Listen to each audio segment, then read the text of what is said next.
When we start cleaning our house, storage experts suggest we make different piles, things to keep, to give, or to throw away. Well, when it comes time to clean up our thoughts, we can do the same.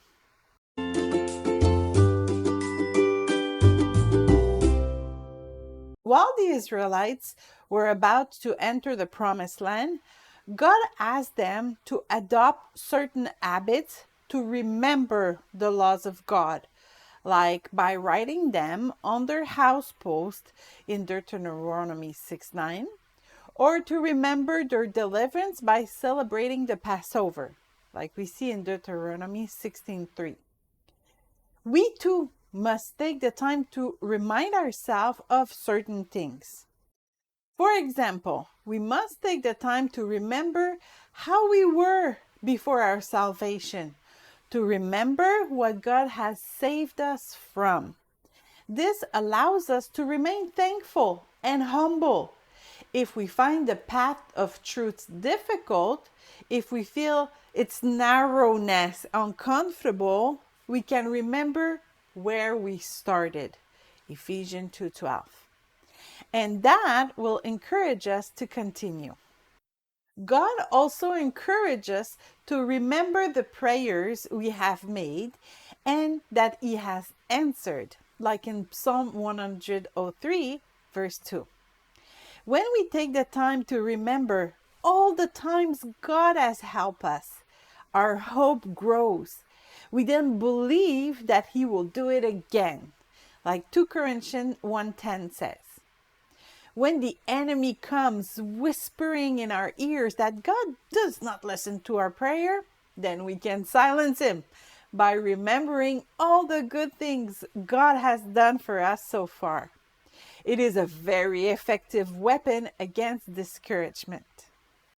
We must also take the time to remember the instruction of God. Every day we must put Him back on the throne of our heart. We must repent and choose to do His will.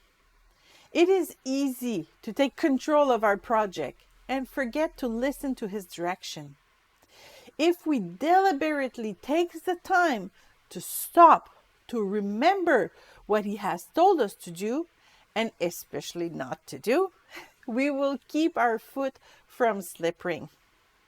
We can also reflect on the lessons that our mistakes have taught us. Even storms that have surprised us in the past, those that have shaken us without us provoking them, can serve a valuable lesson of life. When the Apostle Paul tells us that he forgot what he left behind in Philippians 3:13, he spoke of what could inflate him with pride. He did not speak of forgetting the blessing God has gave us or the lesson we learned. On the other hand, there are things that we must definitively forget. We must give up the offenses that other has done to us to be able to forgive them, like Matthew 6:12 says.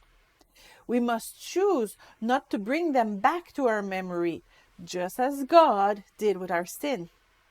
We can remember lessons learned or the way God delivered us in those hurtful situations, but we must choose not to hold a grudge against those who hurt us or even ourselves.